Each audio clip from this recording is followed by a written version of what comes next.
survival and prosperity of this nation.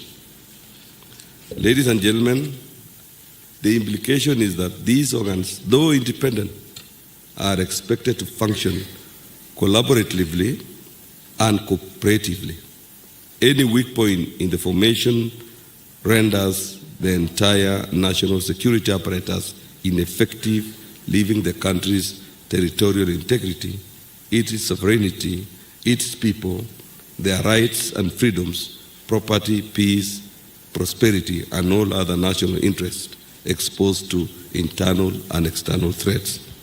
That is why this nation has over the years trained its police service to become one of the best trained in the world with great international recognition. And that is why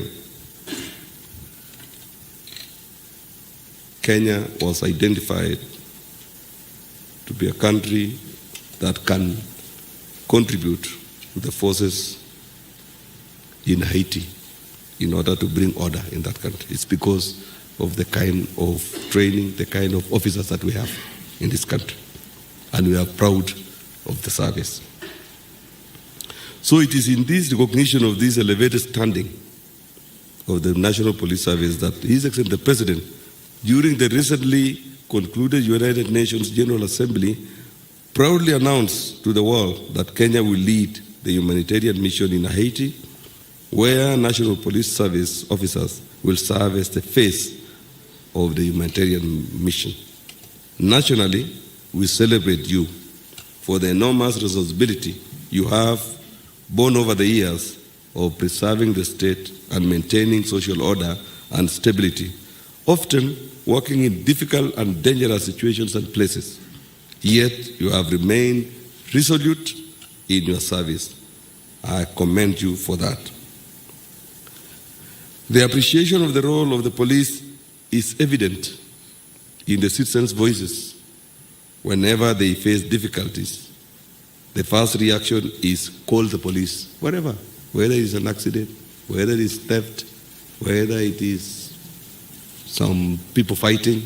The first thing any person arriving at the scene is to say, call the police. And that is why the age-old dial 999 has become a symbol of help, hope, and relief.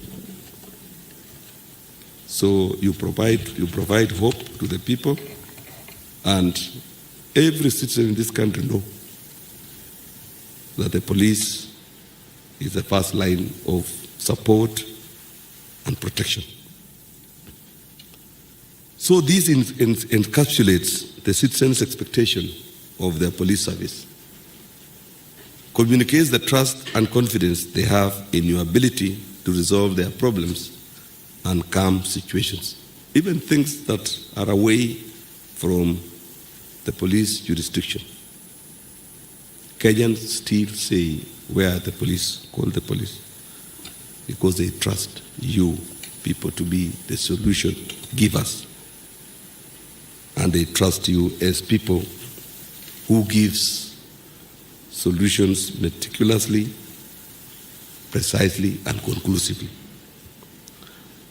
However, despite all this, ladies and gentlemen, your image in the eyes of the public stands as an interesting paradox, where they love you and dread you with equal measure.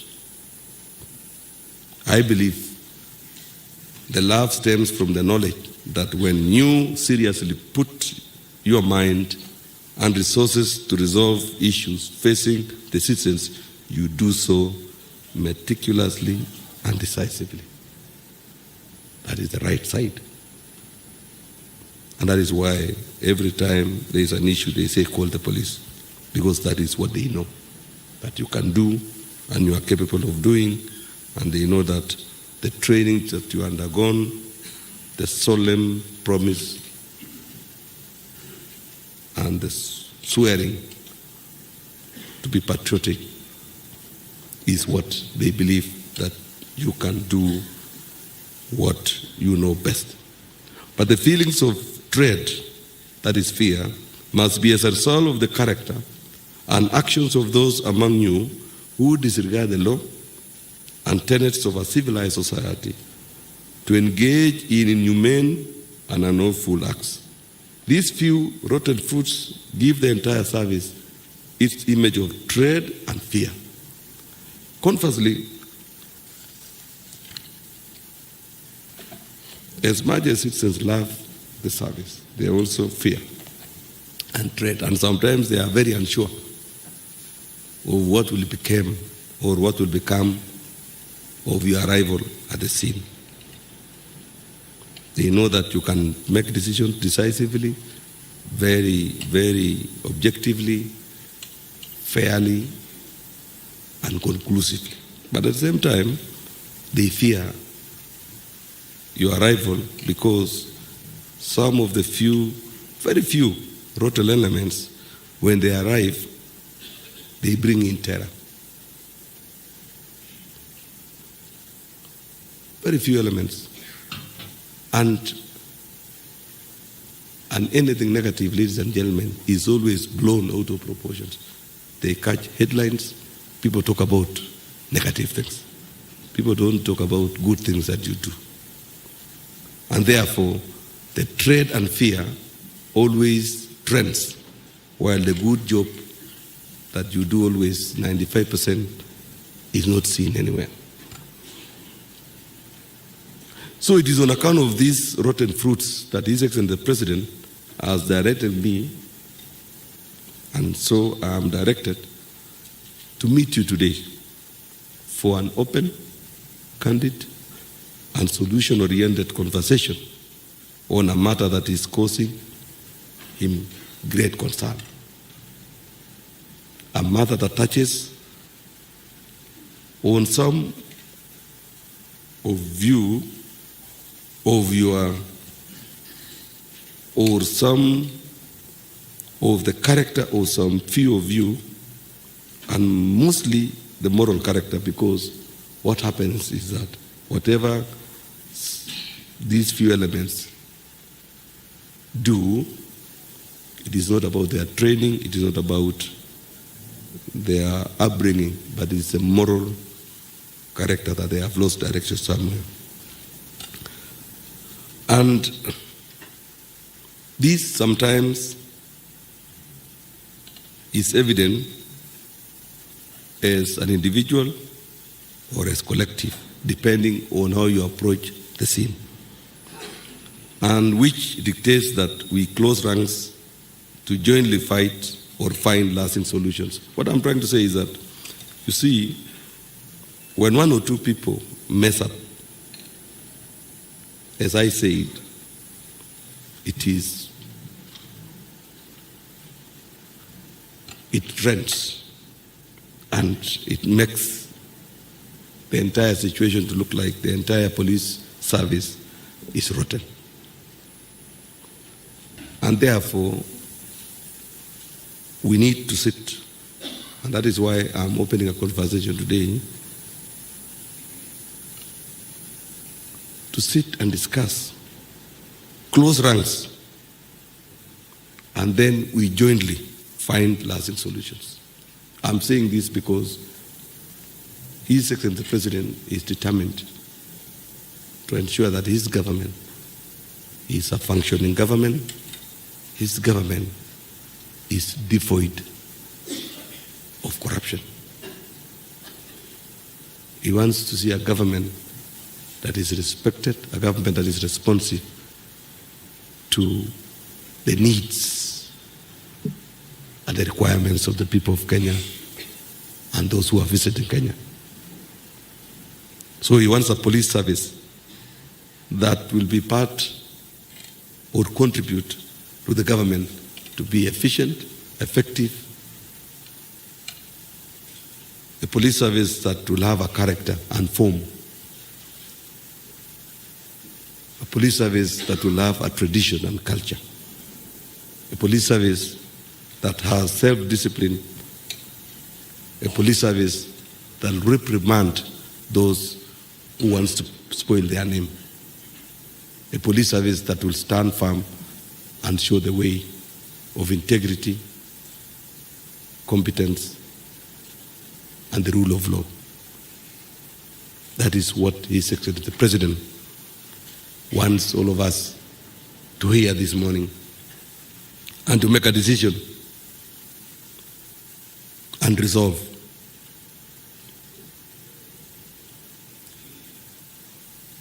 To ensure that whatever rotten elements within us are decisively dealt with, so that we get a police service that has honor and dignity before the people of this country.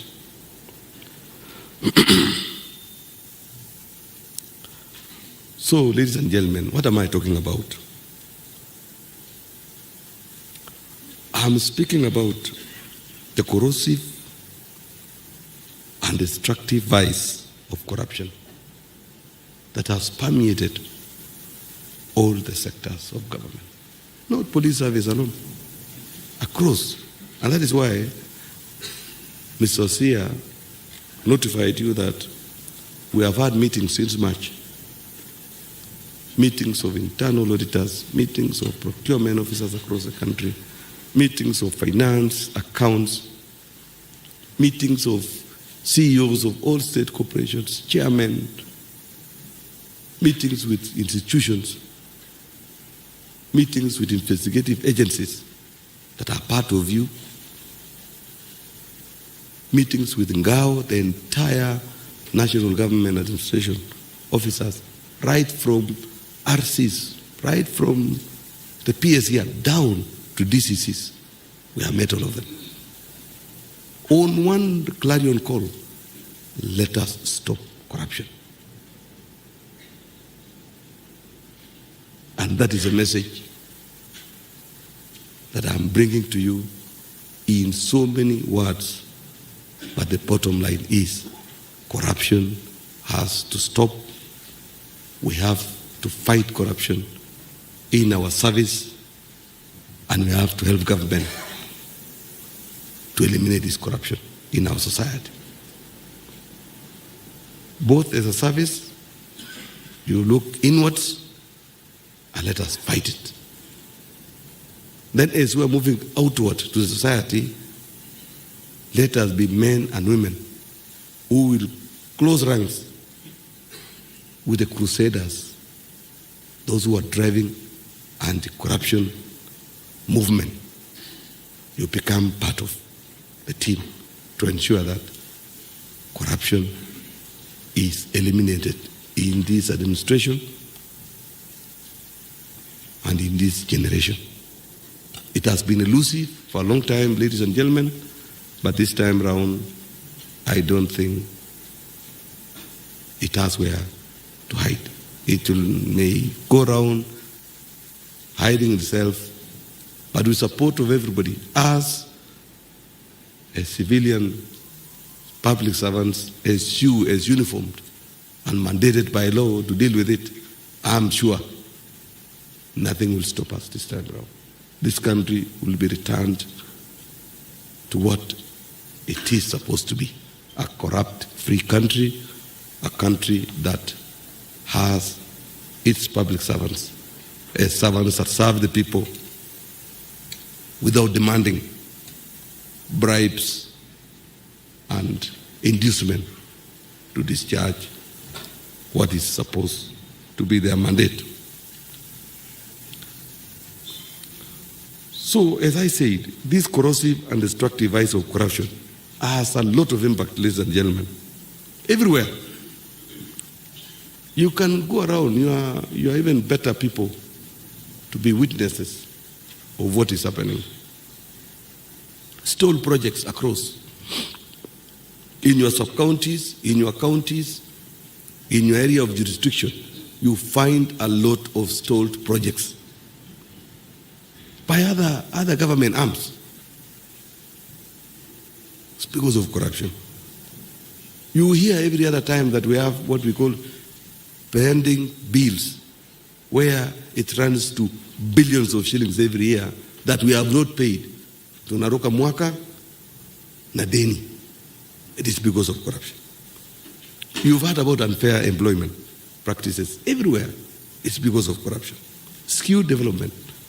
One side of a country or a region being more developed than the other because of corruption. Decision making that is corrupted.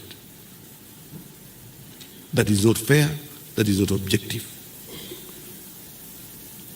You've seen a lot of loss of public property, and you know, every other time you are called in to intervene, to enforce a court order, to evict,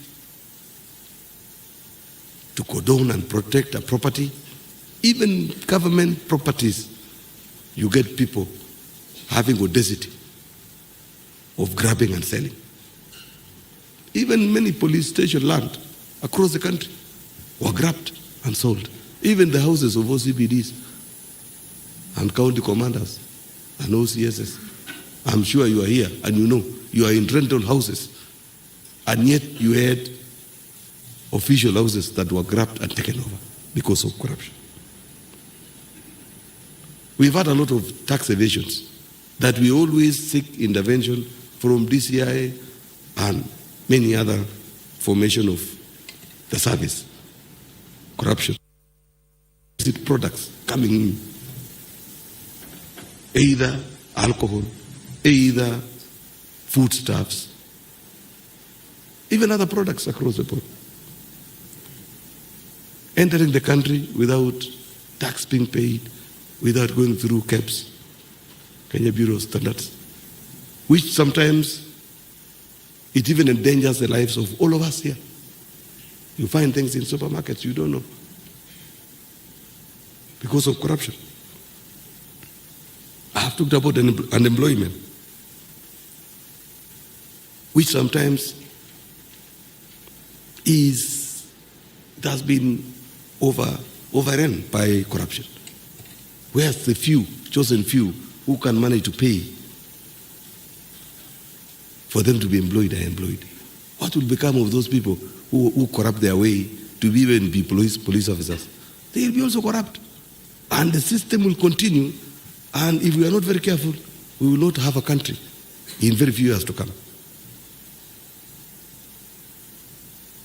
So all these vices, ladies and gentlemen, that has come as a result of corruption, we are here to say we don't have other people to deal with this corruption. It is us. It is not only the president. The president has shown the way. The president has shown commitment. The president has given goodwill. The president has mandated and directed us to deal with it. This is the message I'm giving you, that you are mandated to deal with it, either internally or externally. But what we are saying today is that let us start with internal action. Let us rid the service from corruption by a few elements that can be dealt with. And the service will revert back to a service that is respected. So it is on account of these rotten fruits that His Excellency the President has directed me to meet you today, as I told you, for an open, candid, and solution-oriented conversation. And I'm repeating this so that you can really get to know that the President is concerned. So that we really have a conversation and really decide that we are going to resolve to get rid of this problem. His Excellency the President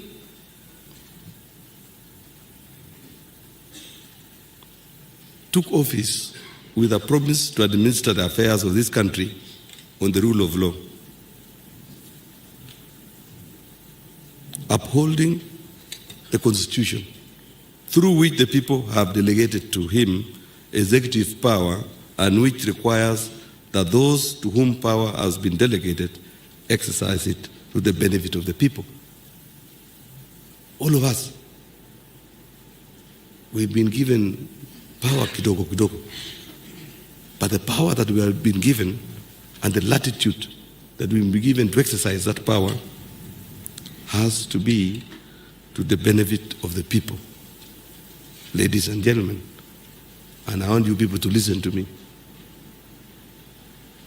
that it is not business as usual. His Excellency the President has resolved that we either fight this corruption together, or those who are not willing to be part of his team to ship out. And he has said many a times, he has repeated in many occasions, and the latest is when the DPP was being sworn in on Monday. That there is no two-way, there is no middle ground. We need to shift to the right side of history and support the President in this agenda of eliminating corruption. But regrettably, the reality in the country is different. Those in the public service, National Police Service included, have failed to manage public resources in a manner that benefits the people, with massive waste, theft, mismanagement, misuse, miscarriage of justice, and unlawful actions being the order of the day. We are Kenyans, and you know all this. There's a lot of waste, there's a lot of theft, there's a lot of mismanagement, there's a lot of misuse, and worst of all, corruption has caused miscarriage of justice. And as an institution in the criminal justice system, ecosystem, you know what it means of miscarriage of justice. It makes people helpless. It makes people ruthless, even in the decision making, and it makes everybody hopeless when, for sure, they know that the police or those people in the criminal justice ecosystem, what to do, are not doing it right. So this state of affairs has steadily eroded the citizens' trust and confidence in their government and its organs, which National Police Service is one of the organs, making them overly critical and cynical of government action. They don't believe, even when you tell them, kuja kesho, or unipatie siku mbili niangalie maneno yako tumfanye investigation. They don't believe. They think that sasa wananidanganya niende tu, alafu mkora akuje apeane pesa hapa, alafu kesi yangu itapotea. They don't believe. That is why you get people, your customers who are coming to report. They come to you, they go and look for their MP, they go look for the MCA, they look for the village elder, they call another colleague, policeman, friend of yours, or the person who knows. They go everywhere because they don't trust. They are very cynical, they don't trust. That is a problem. And for us, here is to say we need to revert back to what we were meant to do, and we need to do exactly what the law demands us to do. And actually this is what informed the President's proclamation on the war against corruption, and his directive to my office to carry out sensitization sessions with institutions and individuals with a simple message that His Excellency the President will not tolerate corruption in any of its forms across the width and breadth of the public service. That is a message, ladies and gentlemen, that I'm bringing today, that I've brought to many institutions, and today is our day. That we are dispatching the message, and it is good, and I thank the IG and the Ministry for mobilizing all of us so that you can come and receive the message. So I hope the message is arriving. Umesikia hiyo message? Message imefika, si ndio? So today's meeting is one in a series of many that I have held since March 2023 to bring the President's message of good governance and zero tolerance to corruption. So, Bwana IG and all of us here, let us take this narrative or this statement of good governance and zero tolerance to corruption. Let us go and preach to each and every individual that is not here that this is the season, this is the space, this is the administration that has our one message of good governance and zero tolerance to corruption. And we are dealing with reality, ladies and gentlemen. And let me allow you, may you kindly allow me to enumerate real life cases touching on the National Police Service, which are in the public domain and which have come to my attention through various reports. The first one, as you are aware, is traffic control, traffic department, editing traffic. You know, that is where the police service has been messed up. That is why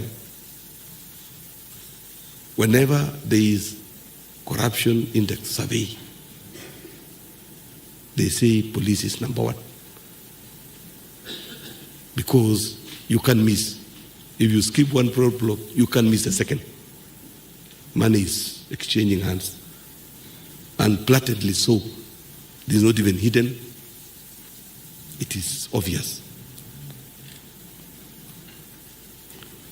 So in these stations, these roadblocks, and in the entire traffic control ecosystem, the greed for money has led to commercialization of the traffic control function and even security checks on our highways, border crossing points, with criminals spying their way through the security checks and security zones. It is true, and you know. So I'm requesting you, as very senior, high ranks of police, to go and deal with it. Let us stop corruption at the roadblocks, traffic control ecosystem. Let it stop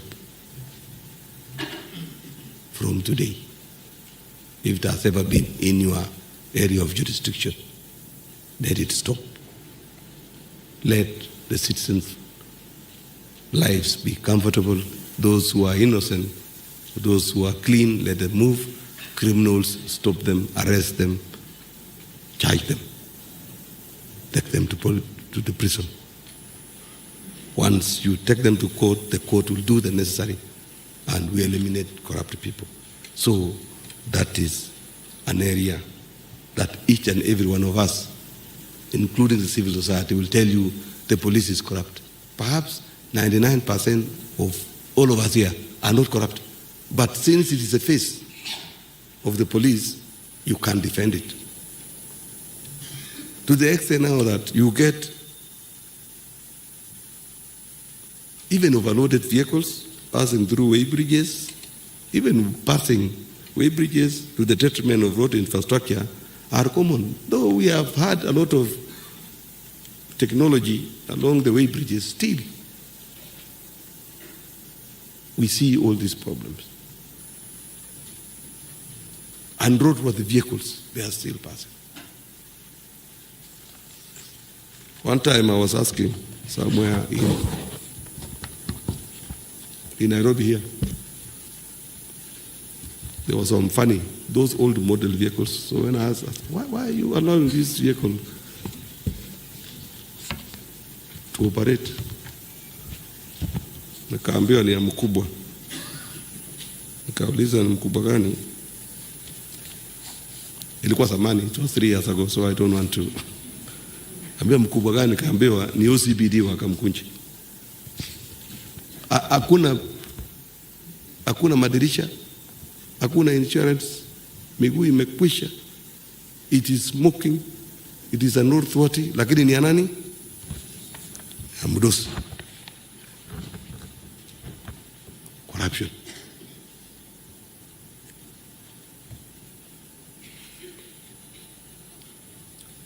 Same traffic and security checks. Stories are abound of local and international smugglers, drug dealers, and terrorists, and all manner of criminals, some on international watch list, being able to enter the country and move around without fear of arrest. Some become untouchable due to the protection money that they dish out. You see, these are reality, and we are asking the 99% of you to rein on the 1% and to make sure that the reason as to why those road checkpoints are, those traffic patrols are, can we go back to what it was meant for and to work and ensure that this government is functioning? As I told you, for this government to function, each and every organ has to function.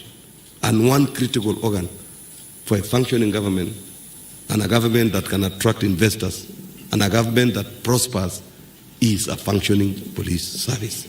I want to urge all of us to go and ensure that those few elements in your station, those few elements in your jurisdiction are dealt with immediately and free the traffic control ecosystem free of corruption, to be an area where people will not fear, innocent people will not fear, and to be an area, a space where criminals dread and fear because they know they'll be arrested.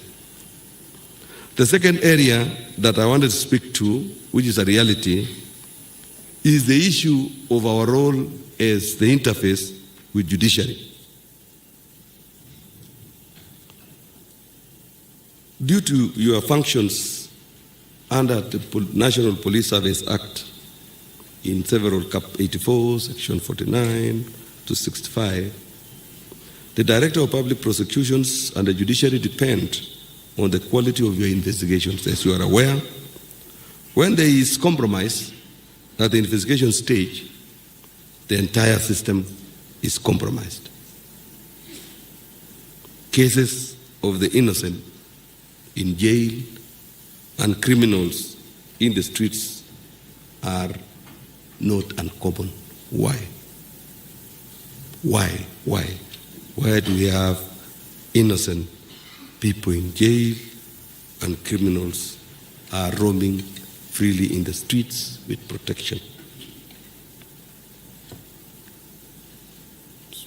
A good percentage of the reason is because of a compromised investigation,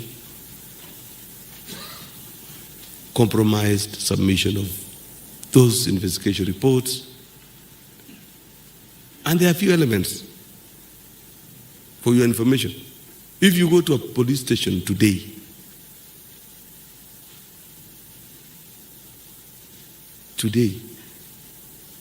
you will not be told, meet anybody to help you. You will be told, utaona, hebu jaribu tafuta fulani, na usitafute mtu mwingine, tafuta fulani atakusaidia. Na ukiambiwa yuko, ungoje mpaka afike au uende ile siku atakuwa. Perhaps one or two people in a whole police station. Perhaps you have 50 policemen, perhaps you have 30, you have perhaps 15, but you get the names that comes out are very few. Perhaps one or two that people have to meet for their things to be sorted. So I call upon all of us, ladies and gentlemen, let us close ranks and fight this corruption. Let us fight bribery, and let us serve the people of this country in a very honored way. Another area that is very practical is crime in the neighborhoods.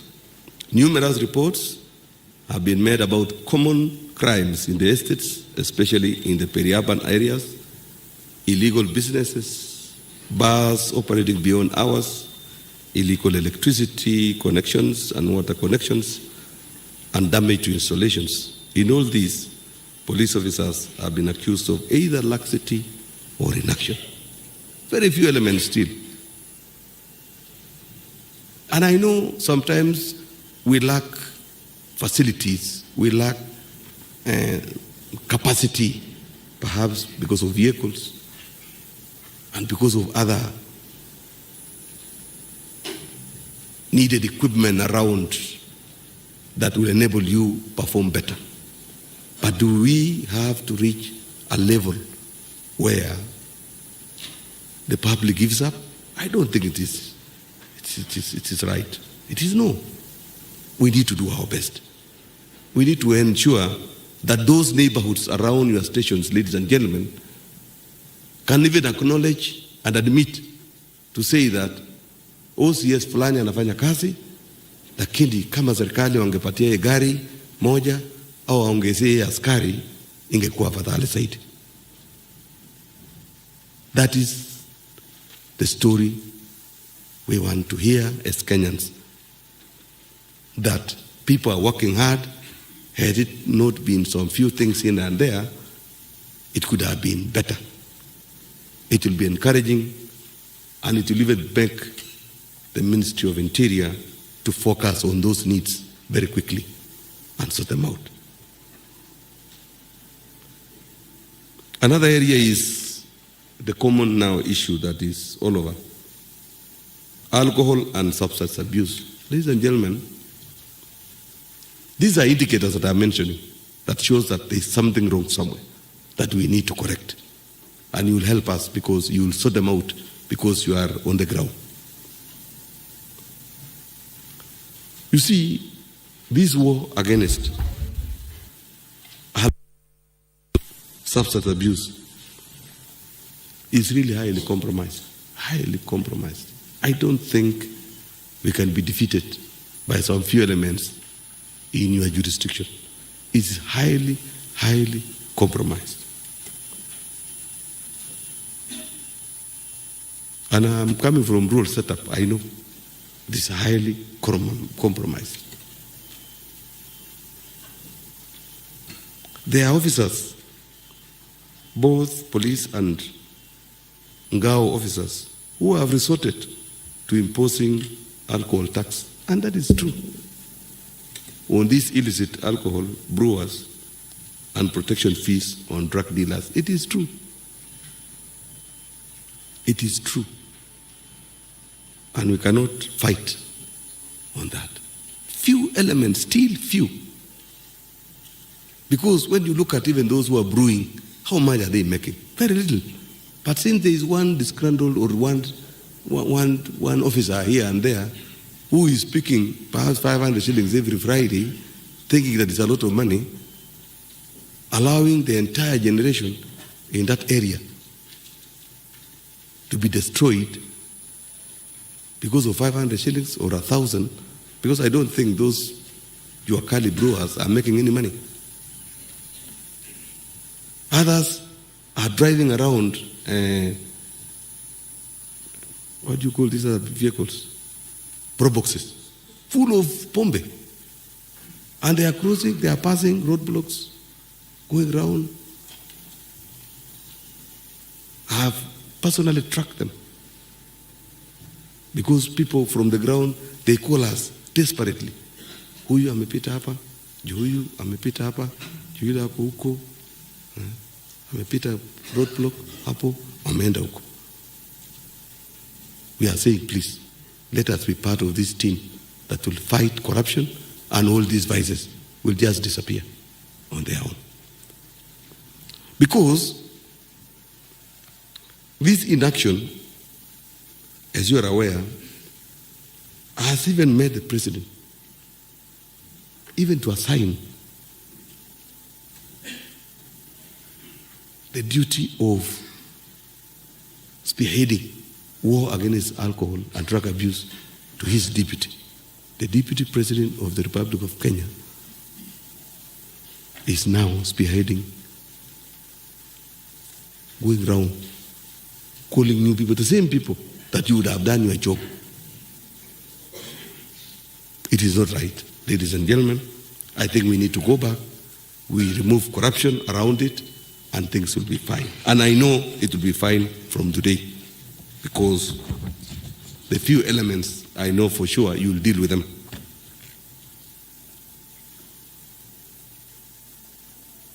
And you know, even despite the fact that the president himself has even declared and said he does not want to lead a country of drunkards,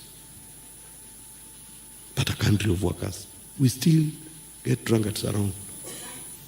Having sources of pombe in those Vitongoji areas, and beyond that, allowing passage of even dangerous, poisonous alcohol across our own security system.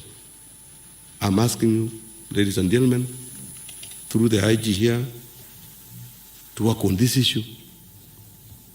Let us not be bribed. Let those officers be bribed to let a whole generation of this country disappear because of alcoholism and drug abuse.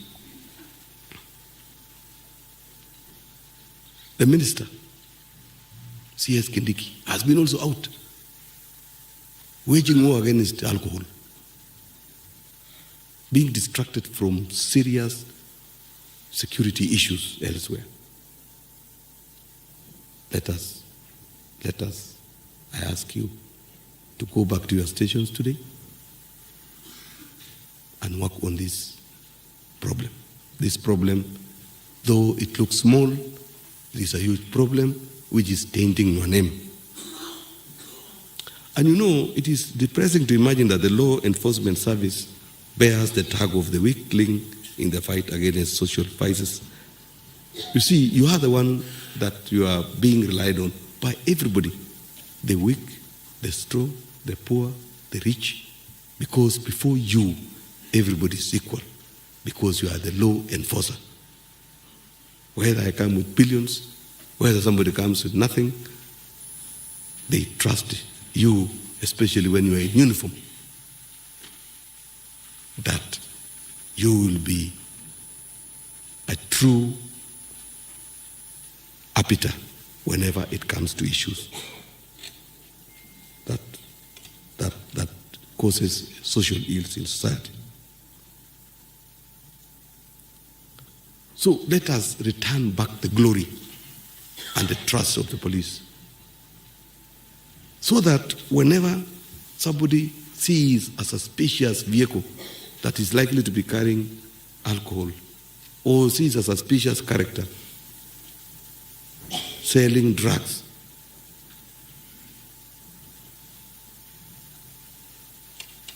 or witnesses a scene of rape or murder, let them be people who are ready to come, not people who will fear the police, because they are not sure whether the criminal will be arraigned and jailed or not. That is why people keep off. And majorly, it is because of corruption. Another area, ladies and gentlemen, is the area of recruitment. Recruitment in this country of all disciplined forces has become a problem.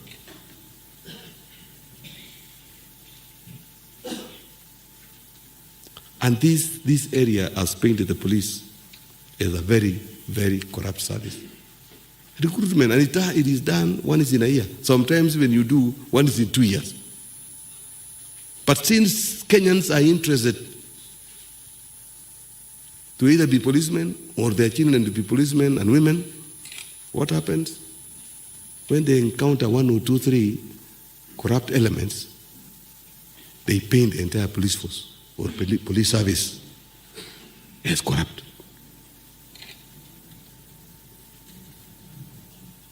And sometimes now, people get so scared that, okay, if this guy who is a policeman here came through corruption, he paid 200,000-300,000, Now, how is he going to dispense justice? He'll be busy trying to recoup what he paid when he joined forces, the service. Simply put. So it becomes a very complicated thing.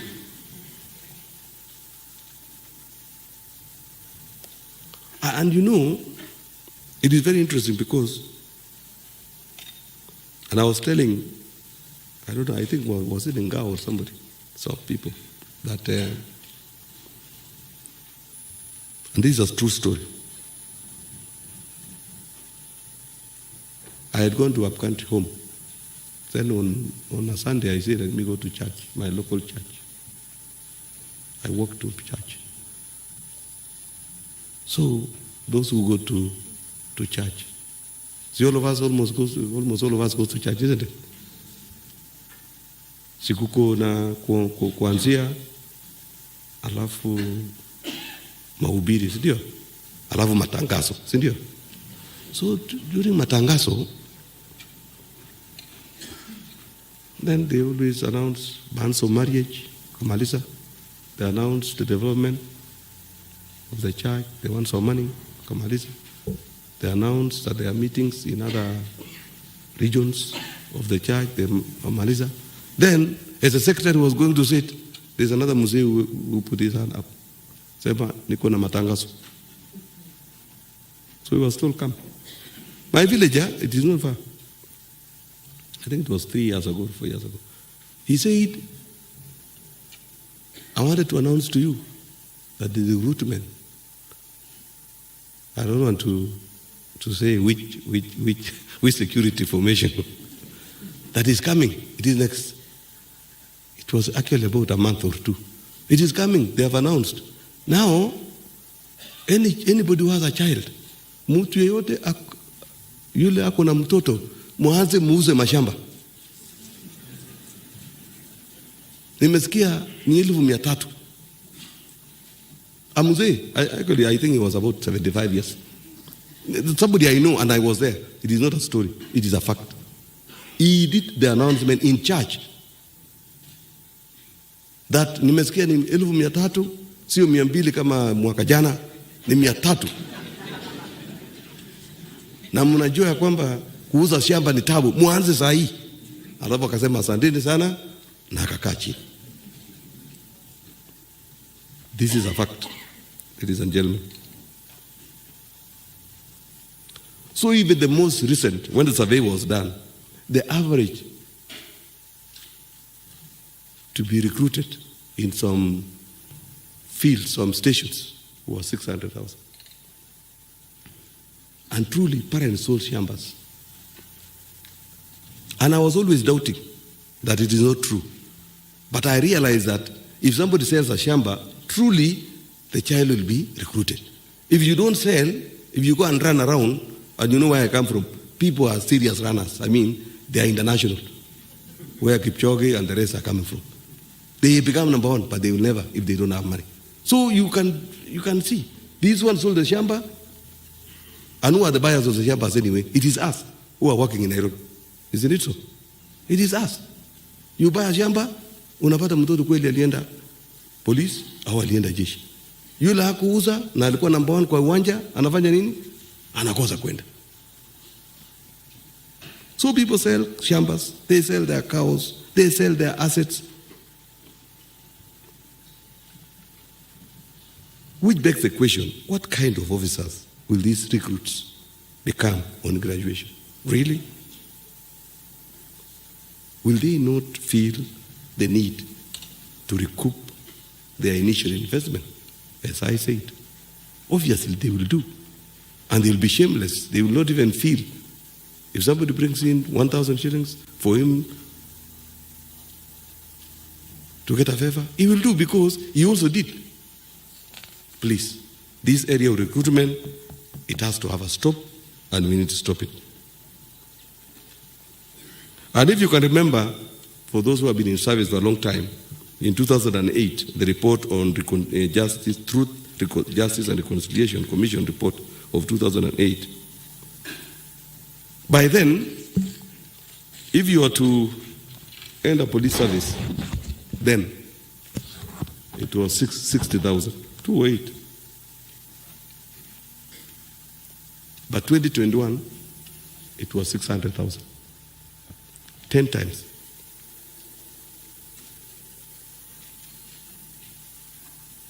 So, even when we are here, I know most of us, because we are very senior, we were hard around that time, 208, 207, 209, 205. Sasa kama utilipa, sisaidia sisi. Komesha wale wanajaribu. Komesha hiyo maneno. And I know they know the truth.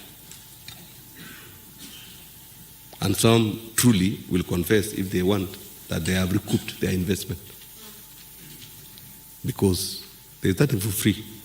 So what we are saying is recruitment has to be clean. Let every Kenyan has an equal chance. Let it be devoid of corruption, bribery, and those funny things.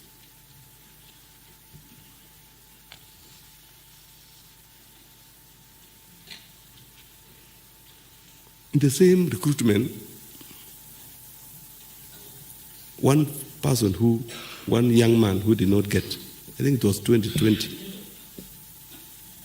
he came crying to me saying, "Sasa nimekosa, tafutia mimi ya state." So by then I was a commissioner of JSC. Tafutia mimi ya state. Nikamwambia sijawahi kusikia state. Nikamwambia kwa nini ukupata? And I know you are a good runner. You have even gone abroad. He said, he ran around, I think it was number 3 or number 4. They came, I understand, I have never gone to the recruitment center, that you line them up to lie. Wametoa nguo, wametoa viatu, wanalala line moja. And then there was one of the officers, anaenda tu, anapitia huko. So, akisema, amuka, kimbia huko. Uwe wako sawa. I told him how. Akasema, hapa kwa mguu, unaandikanga ile pesa uko nayo. So somebody writes 300,000, somebody writes 400, somebody writes, and puts a number to call. So he said, he did not know, so, and he didn't have money, so he didn't write anything. So I'm emphasizing this because that is an area where it has even spoiled the image of our police service. Let us stop it. Let us make our police service the police service that we know, the police service that we love and we cherish. So, another area that I wanted to mention, ladies and gentlemen, so that I can hasten to finish, is your own private life. No too much private. I'm talking about your even lifestyle, how you operate. You see, to paraphrase, all of us here have to somehow take some loans. Si ni kweli? You want to buy a shamba, you want to buy a car, you want your child to go to university, sometimes you want to take them to go abroad, you either go to your SACCO, you go to your bank, you do top up, you borrow friends. Si ni kweli? But you see, majority of us have overborrowed. The payslip imechoka. It cannot sustain.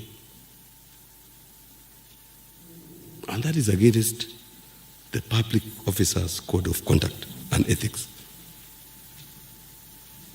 which states that a public officer shall live within their means and avoid incurring any financial liability that he cannot satisfy.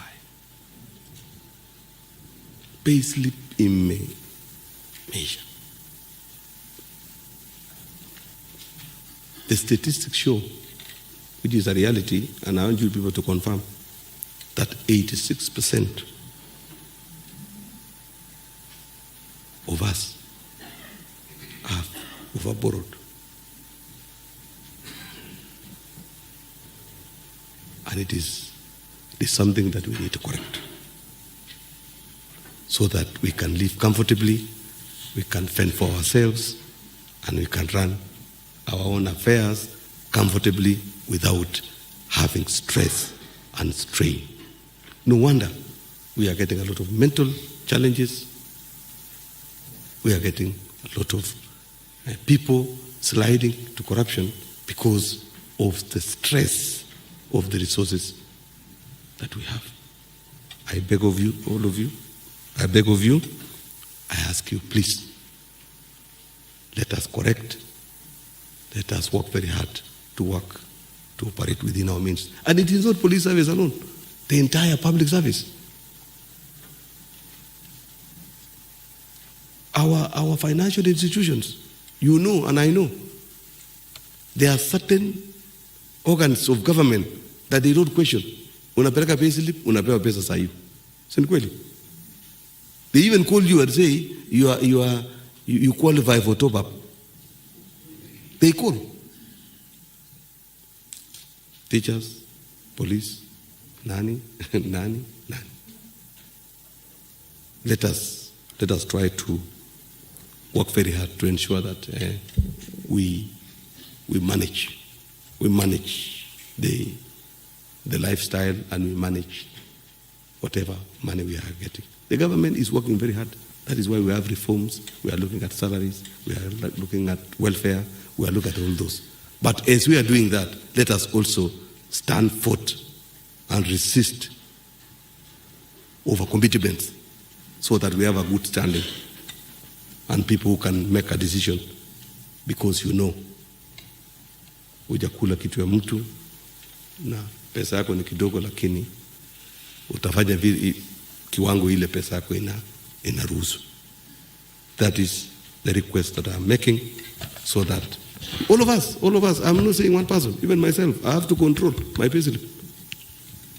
People run around following me everywhere. Oh, iko mzuri kapi, kuja, iko top up, iko nini, there is another shamba, show Kimau, wapi.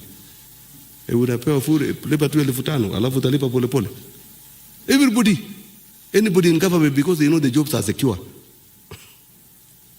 So as we are telling others, we are also requesting you to be on the watch out.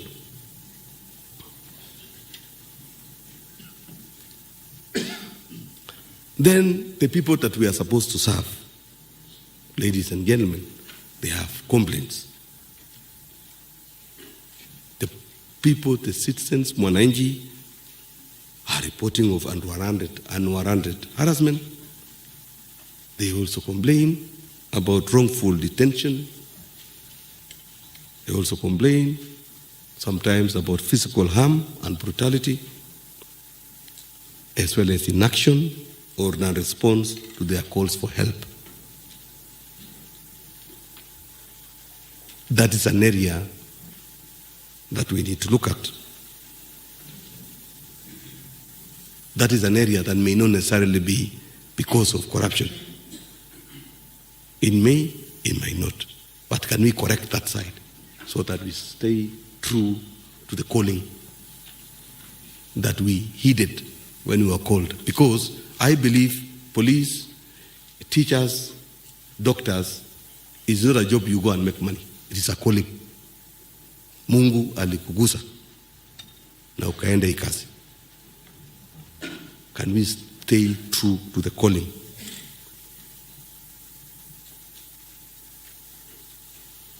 Another area that has also come to my office is ni store ya kila kitu. Kama ni wapi, kama ni port, kama ni police, kama ni wapi, mimi napata mabarua.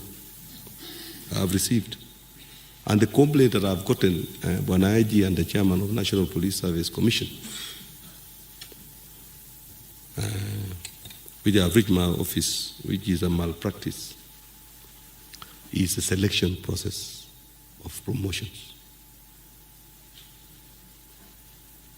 The posting and transfers, I don't know whether you call it elite or elite training opportunities. Secondments. Transfers are deployments Those are the complaints that I receive. Somebody writes and says, I'm so and so. I have been removed from here to there because somebody who has been brought here is a cousin or is a brother or so and so. It was unfair. People always stay for 3 years, but me, I've stayed for 7 months. Lakini niliambiwa kwa sababu you are not behaving, sasa lazima utoke hapa. Those are the areas that I've seen. It's also corruption, because if you sit in your office and start transferring people randomly, there is no procedure, you don't follow the codes of whatever, there is no human resource manual, there is nothing. It breeds corruption, it breeds people watachoka because they will not even work. So that is an area that we need to look at. And they always write and say,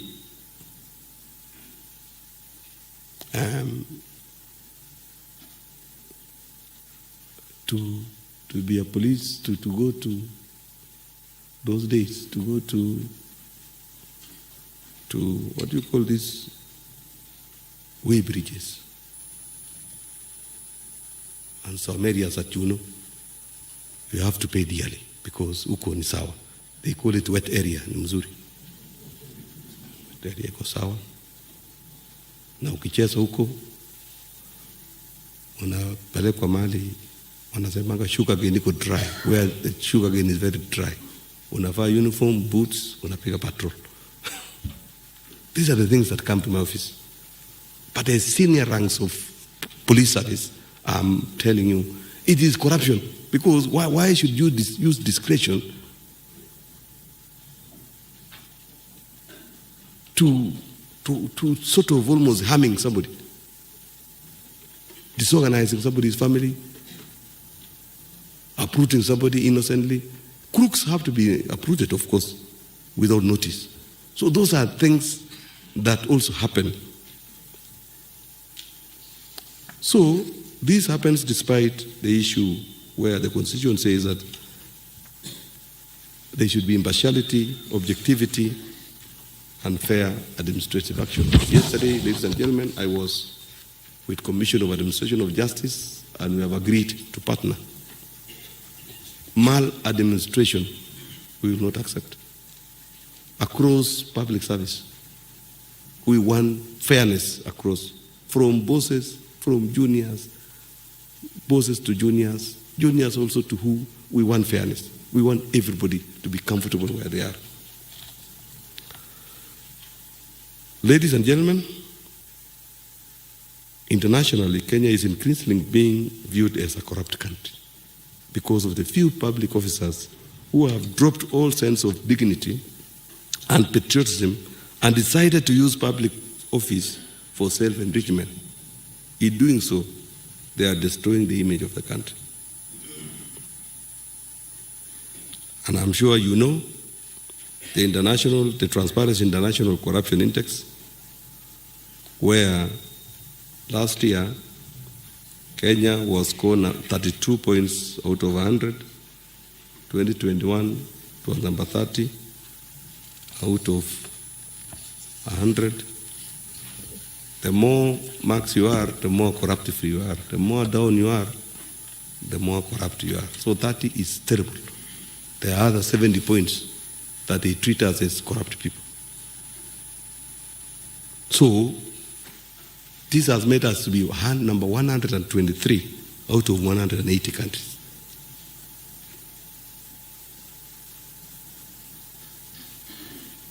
And they say we are the 57th most corrupt country globally. Are we really serious? Should we continue sitting there and being rated to be number 57 in the world? Let us do our part. As police service, do your part. As immigration, let them do their part. As office of the president, let them do their part. Let each and everybody do their part so that next time we are rated like Netherlands, like Poland, Switzerland, like Finland and the rest, where they have been declared corrupt-free. You must have read also the Ethics and Anti-Corruption Commission's report. And they are putting the service to be number one, 82%, followed by immigration, registration of people, 25%, lands, 17%, devolution, 7%. Are we really supposed to be there? Can we go and do something? Let us go and do something.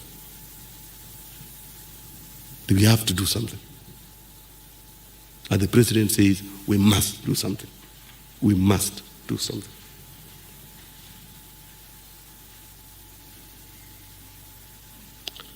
And they say bribery, not police service alone, across the country. The average bribe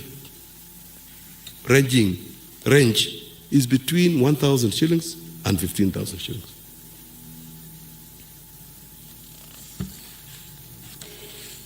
And for police, EACC reported and said, if you are seeking a P3 form, I don't know whether you give out P3, I don't know.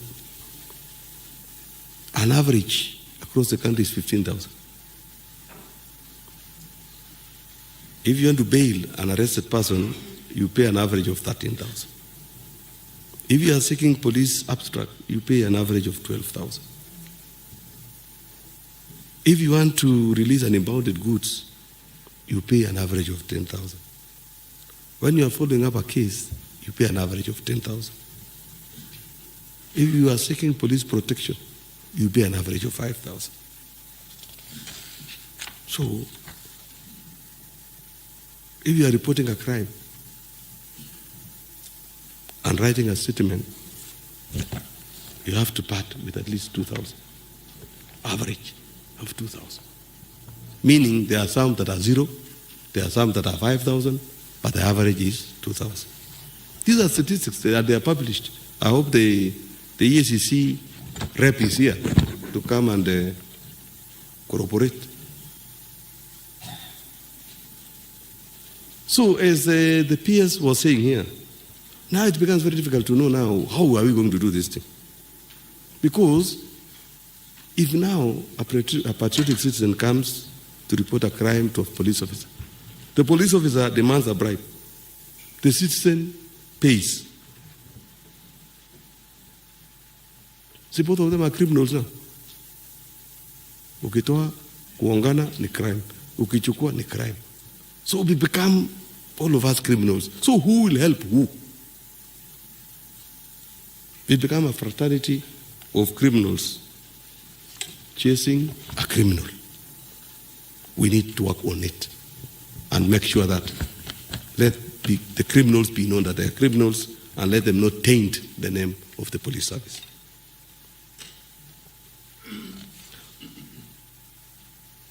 And we cannot continue this way and hope to become a prosperous country. Let me ask you again and repeat that the President has pronounced a ruthless war against corruption. The President is leading this war personally with boldness and resolve. There will be no protection for officers involved in corruption. Nobody.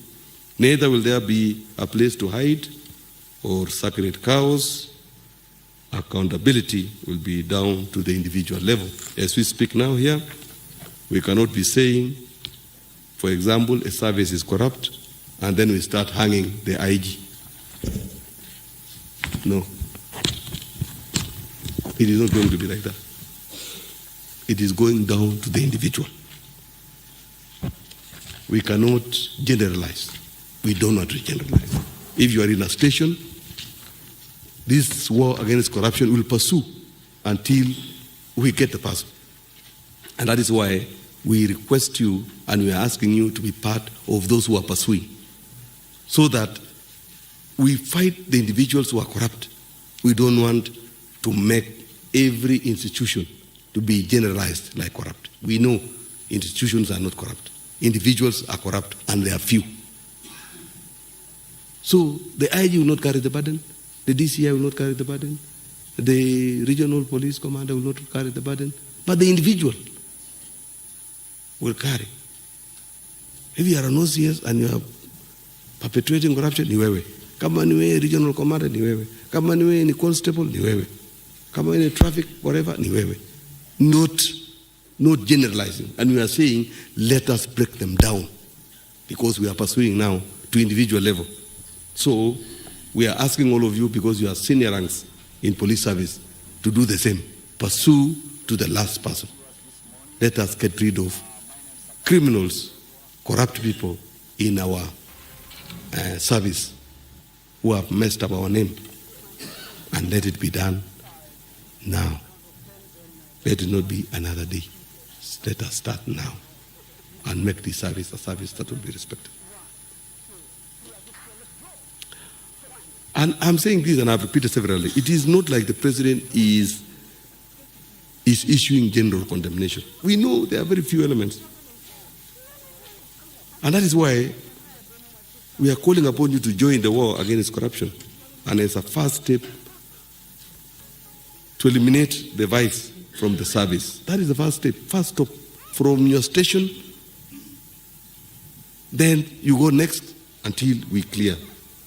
So you represent the first line of defense in this war, and we are asking you, let us all be in this team of men and women who will be the first line of defense when it comes to corruption. Let us fight this thing, and let us fight to its logical conclusion. And the president is confident that you have the capability, and we know that you have been highly trained to overcome the challenges in the police service, to assist, sustain, and win the war against corruption across the public service. You fight yours, you help us fight across the public service, so that the restoration of your independence in terms of your budgets and management of the human resources will be a testament to this. We have made you independent. We have made you autonomous. Be part of this team to fight it, starting from yourselves. And you need to know that budgetary independence always comes with responsibility. You will be accountable for utilization of the resources. And to avoid challenges, it is important that you put in place adequate and effective internal control and risk management frameworks to secure the resources and adhere to the principles contained in the Public Finance Management Act. And this is the decision that was made by His Excellency the President, that the police has to be autonomous. And it was not only finances. We have asked your leadership to look at through the National Police Service Commission and the IG office to ensure that we have a true autonomy, not, ticking a box. In terms of personnel, how are you? You need to make sure that you have qualified, adequate personnel that can serve the service properly. You need to ensure that you get the resources, protect the resources, use it prudently, so that the meaning of being autonomous will go hand in hand with responsibility. We need to ensure that the officers who before were from public service, a decision has to be made. If you want to absorb them, you absorb them to be members of National Police Service Commission. Those who need to come back, let them go where the employer is. So we want National Police Service to be strengthened in all spheres. Human capital, resources, even equipment capabilities, we have to make sure that you are functioning and you are capable. But in return, we expect you also to behave responsibly. We expect you to fight corruption. We expect you to be very prudent in handling the resources, limited resources, from taxpayers' money. That is what we expect you to do. And you'll be told, this financial year, ladies and gentlemen, we have started a campaign dubbed Zero Fault Audit. We know the police service has a lot of audit queries. But we are saying this year, First of all, we have said by 2nd October. Is it 2nd October? 2nd October, all the previous audit queries that you had. I'm talking about now, I'm talking to administrators in police service. You need to clear them. All of them, from last year to independence. Clear all of them. All of them. We don't want to see any fault. If there is an issue, explain. Convince the Auditor General. But going forward, we don't want to see any qualified accounts, any qualified financial statements. Zero fault. Zero. So, I really ask National Police Service Commission to give capacity to National Police Service when it comes to professional personnel. Let National Police Service to have qualified accountants, qualified finance officers. Let them have enough auditors. Let them have qualified procurement officers. Let them have qualified human resource officers. Let them have properly trained administration officers, transport officers, to ensure that we get zero fault. You will not get zero fault if you don't have capability to get zero fault. And what we have decided, ladies and gentlemen, and that's the directive from the President, that whoever is causing qualification of financial statements and accounts will not be the same person who will defend at the ministry or from the ministry to parliament. Whoever is messing us up will go and then waja to pambane to defend yeye kama ametoka, alafu next time we will not get any fault. So these are now reforms agenda that we have put in place for all of us to move as one. Zero fault audit.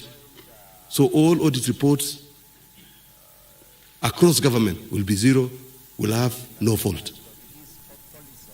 So let us take that one seriously. And we know for sure, if we do that, we will not get these corruption issues. We will nip it in the bud because we will see it. If it's a forgery, we will get to know. If it is issues of interest, that I understand majority of the people, they carry interest, they don't return, they come and take another one, they don't return. Hizo vitu lazima ishi, so that tutoe corruption once and for all. So let us make this meeting to be the turning point for the service, and let it be the moment of truth to take the service back to factory settings. Factory settings is what you are meant to be and how you are supposed to work, and then reclaim that coveted and elevated position you once occupied the years gone by, when you were proudly likened to the Scotland Yard. You are majority of you. It has eliminated the name. It is possible to develop an attractive, authentic, and true brand for yourselves. You've done before, you are doing. There are so many stations that are top. There are so many areas, regions, districts, those who are headed by OCBDs. There are so many county police formation that are the best. We can do it. Let us make it be across the country without any reservation and without any exception. And the foundation is already in place, ladies and gentlemen. We have good officers. We have good managers. We have good commanders. Let us make us work as a capable and competent service. So, let me reiterate about 2 or 3 issues that makes the intention of my engagement with you today. There are 3. One is to seek, I'm seeking on behalf of the President, and I hope and I'm almost confident that I've secured your commitment and partnership in the war against graft. That is my belief. I hope it is so. Is it so?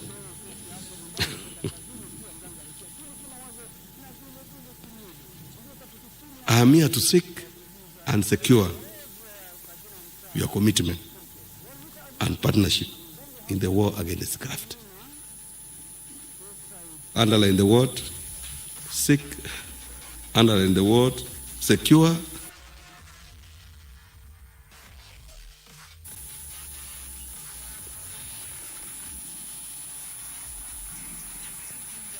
so we are stretching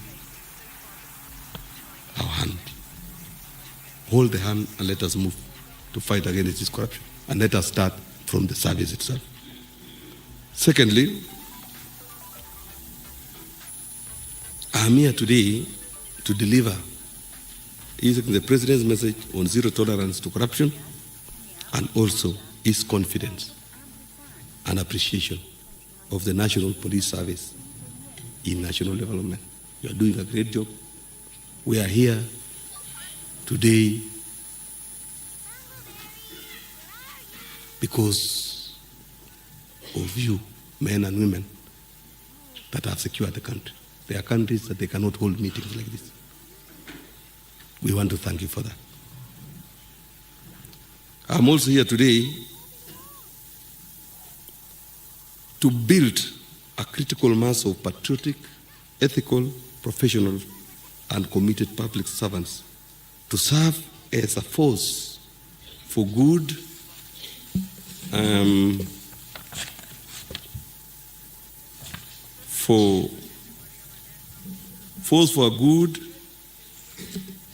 for good and guide the few rotten elements so as to revert them to public service. I'm saying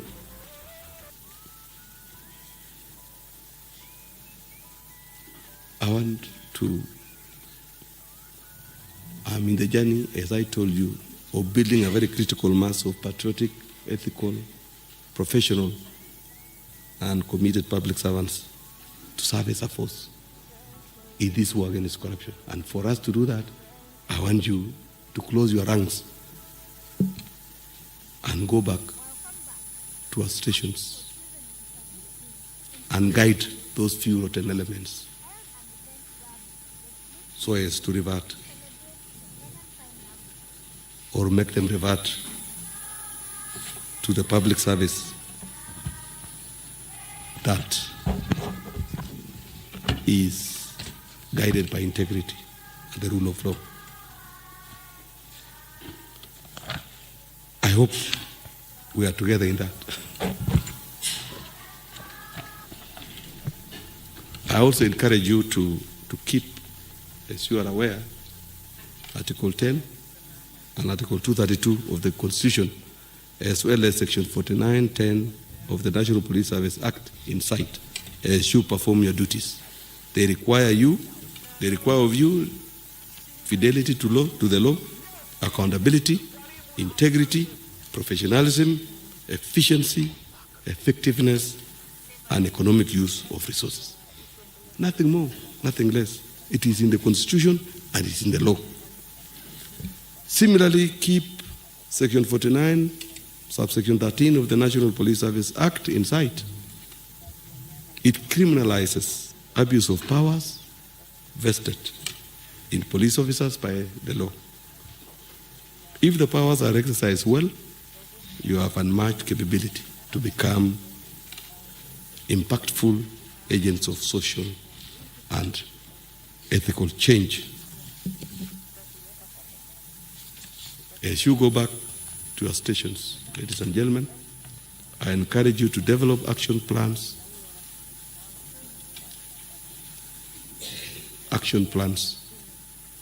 So go and develop action plans for elimination of corruption in your formation. I'm sure the IG and the top leadership of the service will guide you on how to standardize the development of action plans for elimination of corruption in your formations.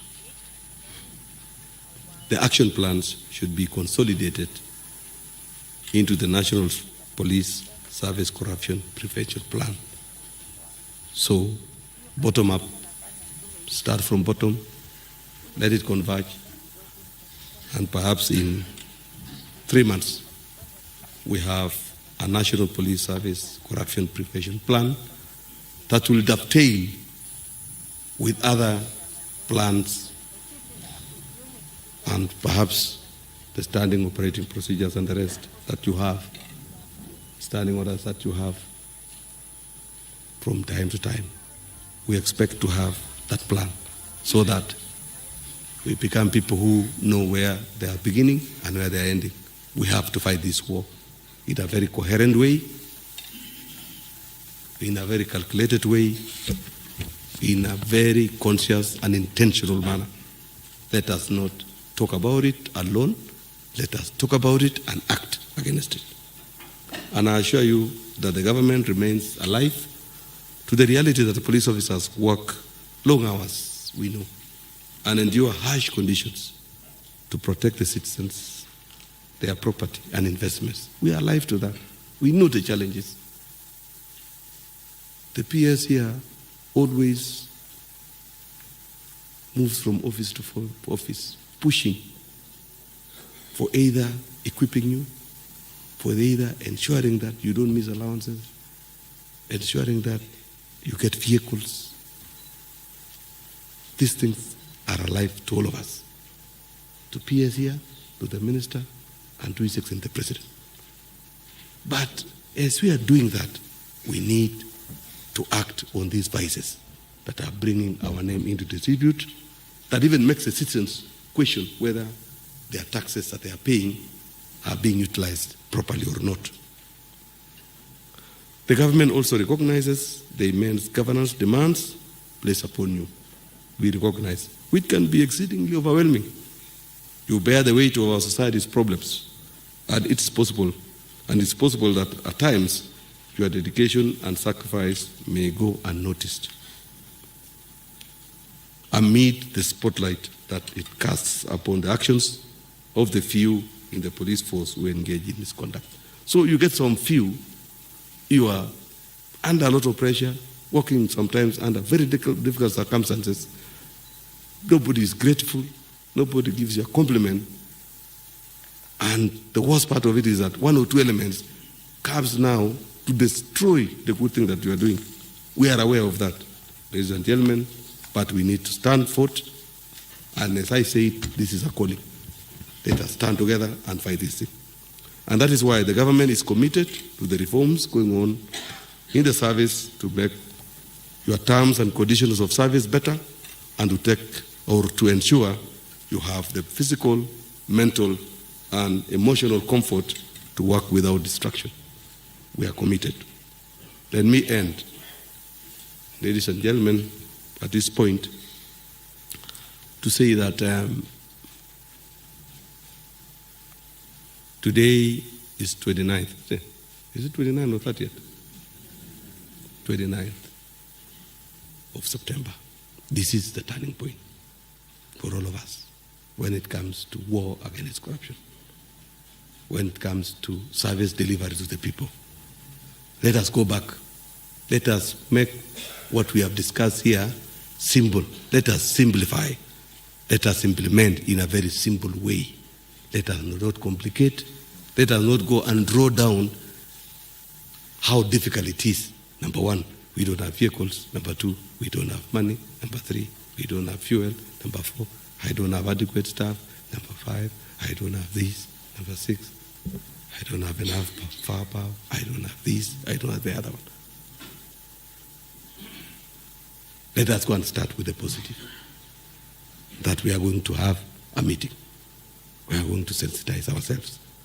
We are going to identify the rotten ones. We are going to separate the chaff from the wheat. We are going to have a plan on how to check ourselves. We are going to revert back to what we are called to do. We are going to read the Constitution. We are going to read the law. We are going to revert back to what we were meant to do. We have to understand the law. We have to, all this, we have to be very, very, very receptive to the people. Let us start with that one, so that the difficult ones are the ones that can be escalated to the PS and the minister, and they will come all the way to the president. Si ni kweli namna hiyo?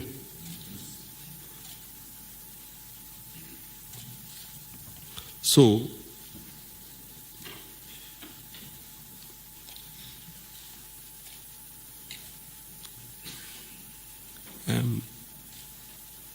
His Excellency the President, let me repeat, I think now it is about the 9th time, I've lost count, is dead serious in this war against corruption. His Excellency the President, who is Commander-in-Chief,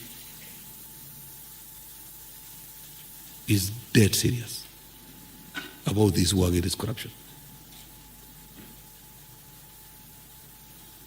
And there are no other best people that will support him other than you.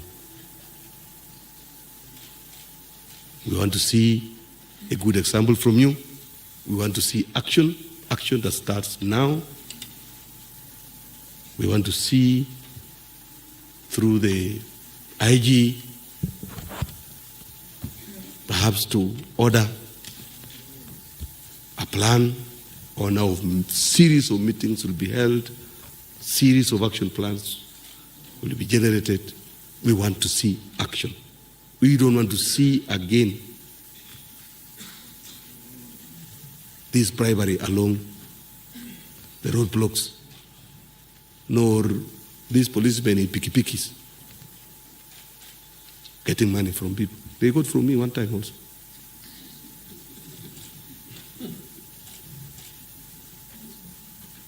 But he really begged, then I gave him, because when he realized that I was a very senior officer, akasema hapana, nilikuwa tu baridi. Na nikasema, but he was taking me to society, and I was driving myself alone. I drove, I went, he stopped me, pikipiki, pele, anataka mimi nikwaruze pikipiki yake, nikasimama, nikaenda kando, akakuja. Fungua dirisha. I rolled it down. I didn't want to see him directly, I just saw the other side. He said, ujui umefanya makosa wewe? Kaambia samee.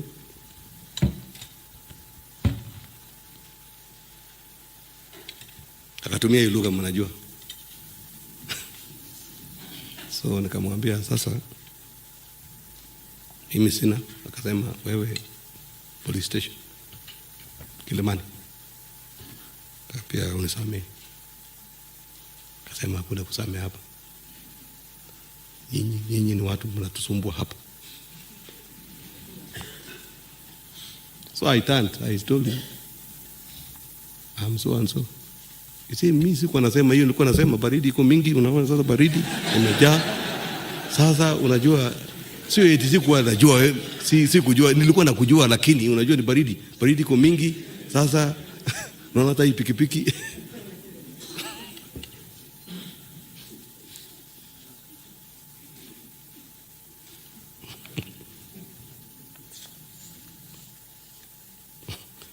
it is practical, isn't it? So, yeah, hapo junction ya, yeah, unaitoka road ikiteremka hapo, kamwambie achunge sana. Kama ni baridi sawa, chukua hiyo 1,000, lakini nitafuta wewe kazi. Akasema hapana, hii sio ongo, ni baridi tu, hata ukiniona mimi hapa, mimi naenda kukunywa chai saa hii. Simama tu kidogo uone nikiingia Java.